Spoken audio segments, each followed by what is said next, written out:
Welcome to the second portfolio update. It's the second time I've ever dipped into my portfolio, made a video, attempted to edit it without sharing any personal information.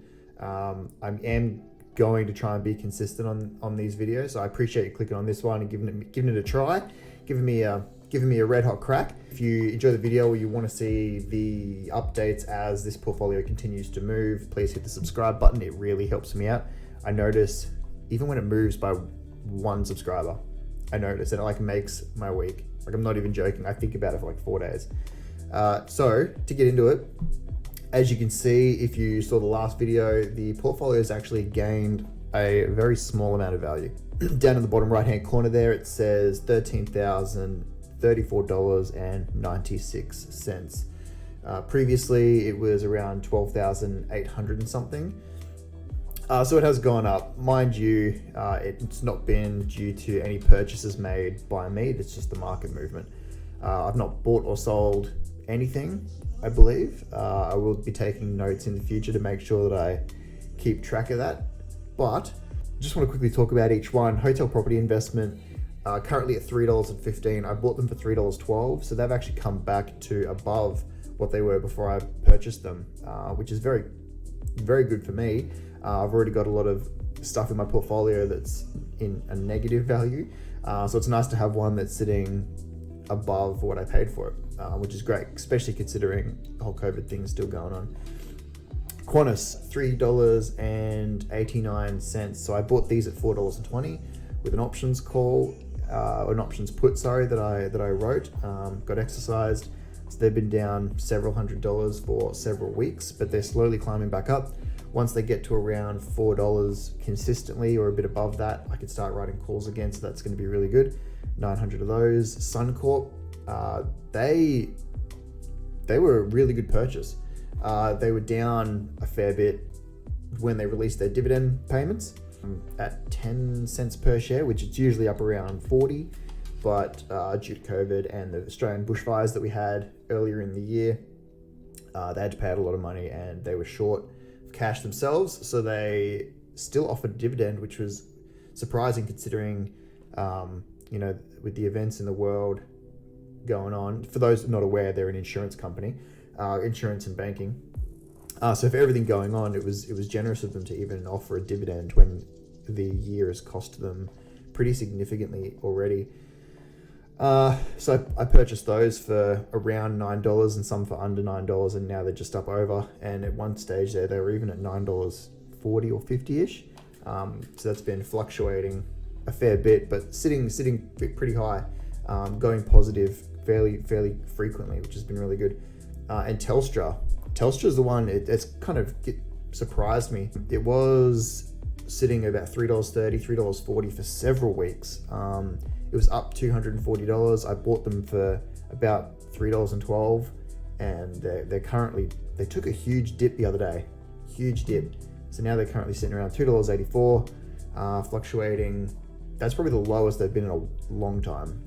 If it gets up around $3, I might get out. Even though I do intend on holding everything long term, I feel like that maybe Telstra wasn't as clever of an idea as I originally thought.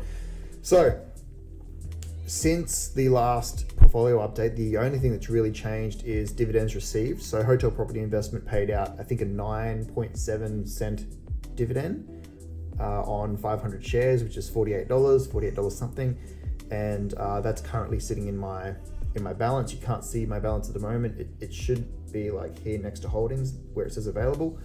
However, the $48 is not there. It says it on my app. It says that it's in the current balance, but not available balance. So imagine a business day or two, and that'll clear, and it'll sit in there as available. Since the last portfolio update, I think I had $800 in there. I took that out to clear some debt. I'm almost debt free. All the debt that I have, I could get rid of if I sold any of these shares, but that's not something I'm willing to do because the money that I make on these is less than it costs me to have the debt, if that makes sense. So the percentage wise, it's better to have my money here than pay off that debt quickly when I can still pay it off regardless. So I really should mention this every video. Nothing that I say or do with any of these shares is advice. I'm really just here to share what I'm doing. in no way, shape, or form should you follow my what I'm doing. I wouldn't even call it advice. As this portfolio continues to grow, what I will be doing is sharing what I learn, and if you choose to take any of that on board, awesome. If not, it's probably also a good decision considering who it came from. What I am doing is reading a lot of books. So I have just got this One Up on Wall Street by Peter Lynch.